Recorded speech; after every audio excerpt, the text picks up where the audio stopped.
In the quaint town of Willow Creek, where the air carried the scent of pine and the distant murmur of a river, Anna, a vivacious 18-year-old with auburn curls and eyes like summer skies, married Joseph, a 20-year-old entrepreneur whose ambition burned brighter than the sun.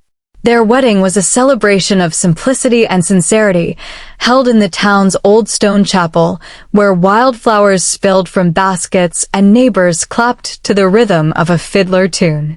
Anna dreamed of a life filled with shared mornings and quiet evenings, but Joseph's heart was already tethered to his burgeoning textile business, which pulled him away to distant cities for weeks at a time.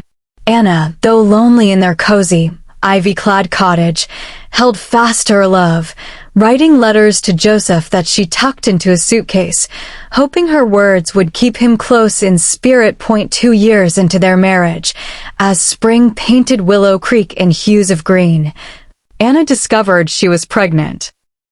The news brought a radiant joy, but also a shadow of unease.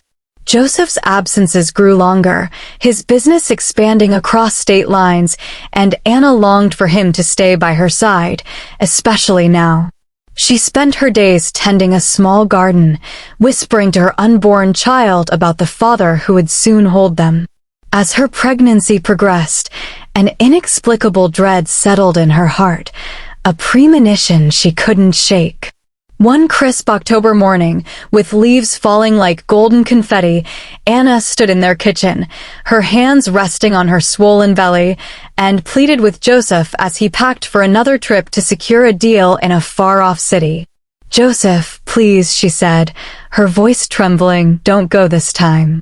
I feel something wrong. Stay with me." Her eyes, wide with fear, searched his, but Joseph, ever the pragmatist, chuckled softly, mistaking her intuition for nerves. "Anna, it's just a few days. I'll be back before the baby comes. This deal could change everything for us." He kissed her forehead, his touch warm but fleeting, and left, his suitcase clicking shut like a door between them. That very afternoon, as storm clouds rolled over Willow Creek, Anna's labor began with a ferocity that caught her off guard. Alone and frightened, she called her dearest friend, Mary, a woman of 30 who had been married for 7 years to a kind but distant farmer named Samuel. Mary's life was marked by a silent sorrow. She was barren, a fact that gnawed at her heart, especially in a town where children's laughter seemed to echo everywhere. Mary rushed Anna to the hospital, holding her hand as contractions racked her body. In a sterile room lit by flickering fluorescent lights, Anna gave birth to twins, a boy and a girl, their cries piercing the air like a song of life. The boy, with a shock of dark hair, and the girl, with her mother's delicate features, were perfect. But the joy was short-lived. Anna, weakened by a complication the doctors couldn't stem, slipped away, her breath fading as her children's began. The hospital staff, overwhelmed by the tragedy, didn't notice Mary's expression shift from grief to something darker, a hunger born of years of unfulfilled longing. Mary, standing by the cradles of the newborns, felt a twisted resolve take root. Her own empty arms ached, and in a moment of greed-fueled madness, she saw a path to claim the family she'd always wanted. She concocted a plan, her mind racing with justifications. She told the hospital staff she would inform Joseph of the loss, then, under the cover of the storm's chaos, smuggled the twins out, wrapping them in blankets and slipping away to her home. When Joseph returned 2 days later, weary from travel and eager to meet his child, Mary met him at the station, her face a mask of feigned sorrow. "Joseph," she whispered, tears streaming, "Anna's gone. And the babies. They didn't make it."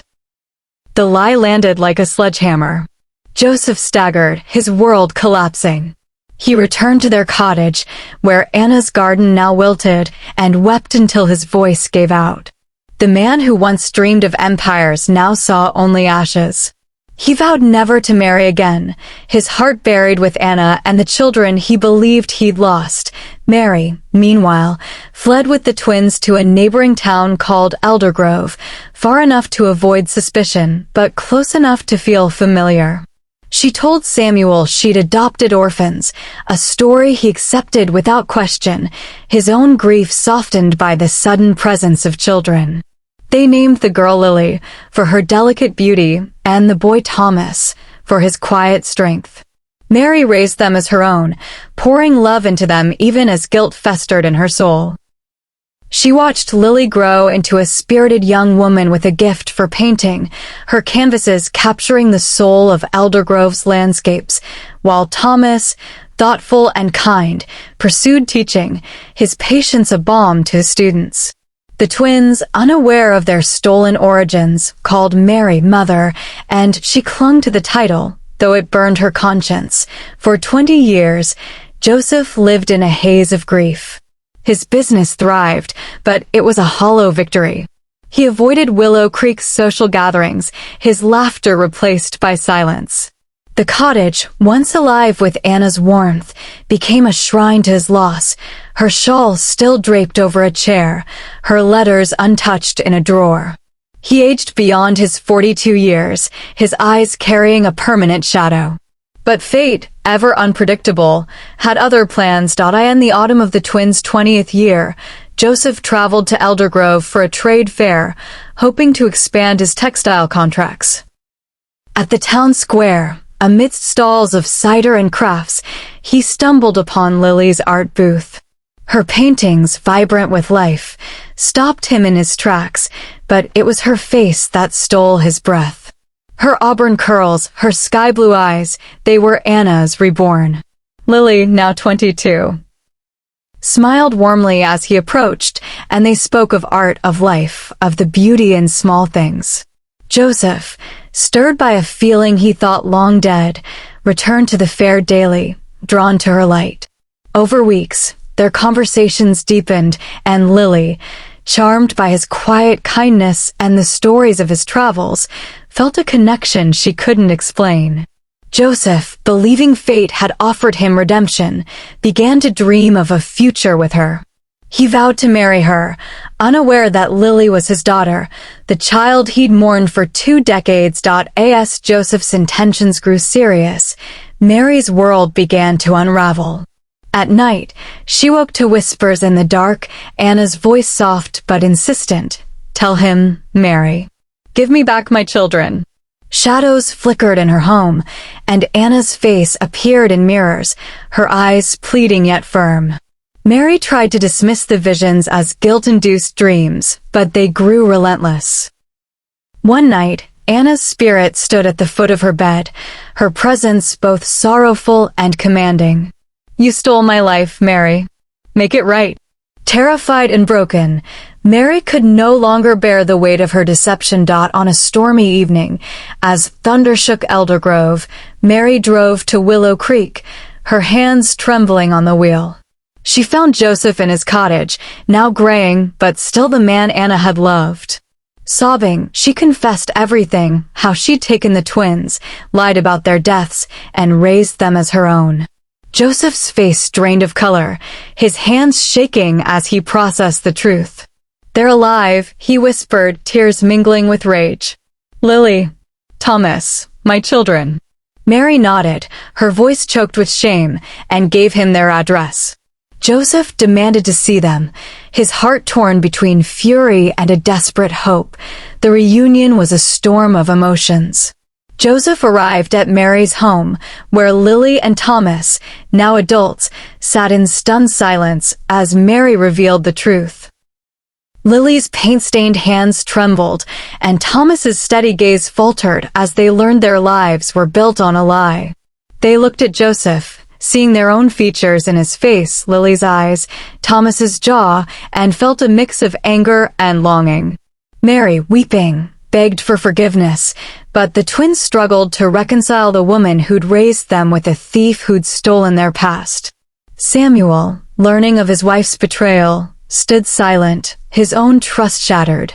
Joseph, gazing at his children, saw Anna in every detail, her spirit in Lily's art, her heart in Thomas's kindness.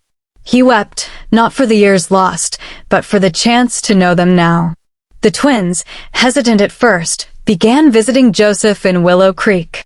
They walked through Anna's garden, now revived by Joseph's careful hands, and listened to stories of their mother's laughter, her courage, her love. Lily hung a painting in the cottage, a portrait of Anna based on Joseph's memories, and Thomas shared tales of his students, filling the house with life. In time, the twins forgave Mary, though their bond with her was forever altered. They chose to live with Joseph, turning the cottage into a home of warmth and healing. Lily's art adorned every room, and Thomas's laughter echoed through the halls. Joseph, once a man adrift in grief, found purpose in his children, their presence a testament to Anna's enduring love. Though her absence lingered like a soft ache, her spirit seemed at peace, watching over the family she'd fought to reunite. Together, Joseph, Lily, and Thomas built a life of joy, rooted in truth and redemption, their love a beacon that outshone the shadows of the past.